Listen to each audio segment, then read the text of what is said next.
We hear the word integrity quite a lot, don't we? It pops up everywhere. But what does it really mean to live a life based on it? It's definitely one of those words. Seems simple, just, be honest. But when you actually dig into it, it's pretty profound. Challenging, too. Exactly. And that's what we want to explore in this deep dive. We've looked at a few different sources that really get into this idea. Yeah, trying to nail down what integrity actually is, why it's so important for your life, for everyone, really. And maybe most useful, what it looks like day to day, in the choices you make. So we'll pull out the key ideas from these sources, try to make it clear. And for you listening, we'll also um, connect some of these thoughts to core beliefs about living a good, faithful life. Okay, let's unpack this then. Right. So first up, what is integrity? According to the sources we looked at, one angle is being honest and fair, especially when that's hard. Uh-huh. Like when there's pressure or maybe a temptation to cut corners or, be dishonest. Exactly. And another source really emphasized having strong moral principles, ethical standards that actually truly guide how you act. Even when it might cost you something. That's a key part. And maybe the most common idea we found across the board was this: doing the right thing even when nobody is watching. That's the real test, isn't it? It's not about performance, it's about character, what happens in the hidden moments. Precisely. And consistency is huge here. The sources stress that. It's not a one-off good deed. It's the alignment, right, between what you say you believe and how you actually live, day in, day out. You live out your convictions. Yeah. One source called it a foundational moral virtue, something that builds trust, credibility, but it sounds like it takes some guts. It absolutely does. Moral courage, that phrase came up. Sometimes living with integrity means you have to stand firm, stick to your principles, even if it makes you unpopular, or, frankly, makes life harder. It's rarely the easy road. Almost never. And that idea, inner conviction leading to consistent action, even when it's tough or nobody sees, that just resonates so strongly with biblical calls for truthfulness, for righteousness. Oh, absolutely. It's not just about looking good on the outside. It's about an inner reality that shapes your actions. Like walking in the light, as the scripture says. Being transparent, consistent, not just because people might find out, but because there's a deeper accountability. Right. Exactly. It reminds me of Proverbs 12.22. The Lord detests lying lips, but he delights in people who are trustworthy. It's about that core alignment. Your heart matches your actions. Mm-hmm. And James 1.22, don't just listen to the word, deceiving yourselves. Do what it says. Integrity feels like that doing part, faith made visible. It's a lived-out belief system, yeah. Okay, so if that's integrity, this consistent, courageous, honest approach, why the big emphasis? Why does it matter so much? Well, the sources lay out some really compelling benefits, big ones. For you personally, living with integrity builds trustworthiness. Simple as that. Your word means something. People know they can count on you. At work, at home, everywhere. Right. And another point was interesting. It actually helps you become, a better version of yourself, more authentic. How sad. You're not constantly shifting based on who you're with or trying to get approval. Yeah. You can just be, that sounds freeing. Incredibly freeing, yeah. And that authenticity, it builds self-respect when your choices come from principle, not just convenience. You can look back without that cringing feeling. One source mentioned feeling genuine pride. And this one's huge. Inner peace, being able to sleep at night, because you're not tangled up in dishonesty or pretending. That link is so strong. Honesty and peace. When your conscience is clear, you drop that huge burden of stress that comes with deceit. Makes sense. It also seems to boost confidence. Because you're secure. You know who you are, what you stand for. And relationships too, right? Good, lasting ones. That trust is the bedrock. You can't have deep connections without it. Absolutely essential. And beyond just your personal life, the sources mentioned broader impacts. Like what? Things like earning a good reputation. Yeah. Being someone people admire.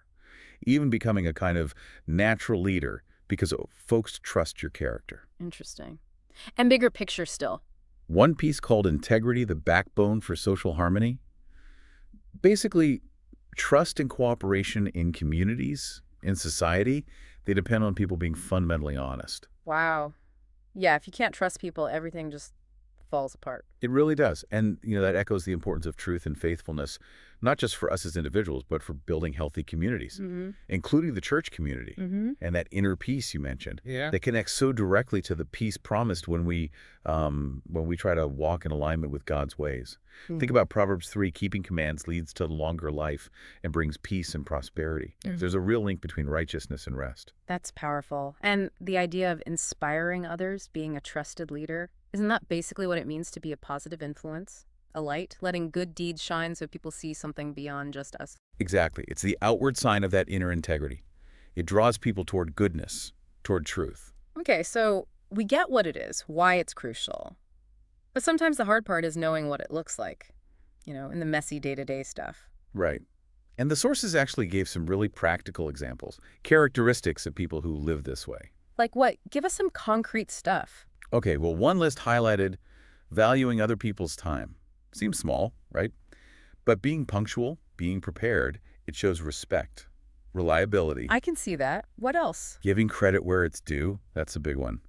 Not taking advantage of someone else's work or ideas. Yeah, actively acknowledging contributions. So important, especially when working with others. Definitely. They also tend to be genuinely authentic, honest through and through. You won't catch them being fake or using those little white lies to smooth things over. What you see is what you get. Pretty much. Yeah. And that connects back, doesn't it, to speaking truthfully, like Ephesians 4 talks about, being real with each other. Paring down pretense. Yeah. Another one that stood out, how they handle disagreements. They tend to be civil, focus on the issue, not attack the person.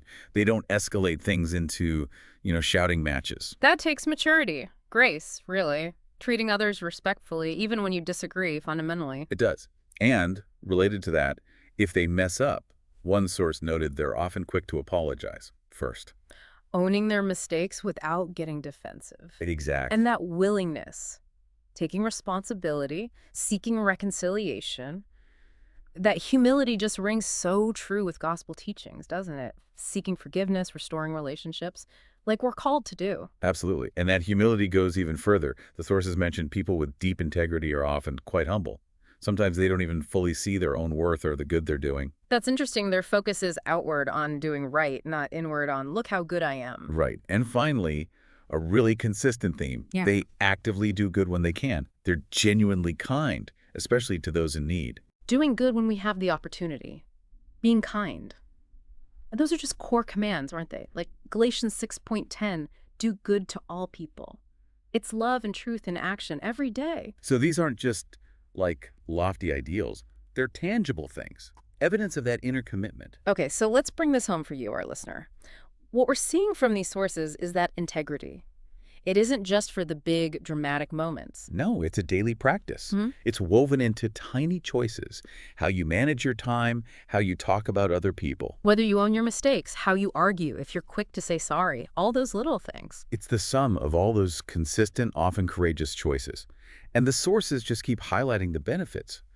Real self-respect, peace in your relationships, because there's trust. Confidence that isn't based on circumstances, a clear conscience. Yeah, and being able to be a truly positive, trustworthy influence on others. So understanding these different sides of it, the definition, the why, the what it looks like, hopefully, this gives you a clearer picture, maybe highlights some areas where, leaning into integrity could bring some of those rewards the sources talk about. It's definitely a journey, isn't it? Not somewhere you just arrive. Absolutely.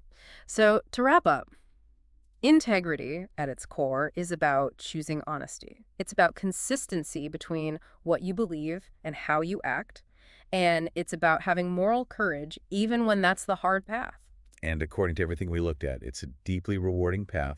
It builds trust, brings real peace with others, and within yourself. One source actually called it an underrated core value, said it could change your life completely. That's a bold claim. It is. So if living with that kind of integrity really is transformative, but it means standing firm in your truth even when the world pushes back, here's a thought to leave you with. Oh. What small choice could you make today? Just one thing, maybe something nobody else would even notice, that demonstrates that kind of quiet, courageous consistency in your own life. What step could align your actions just a little bit more closely with your deepest values?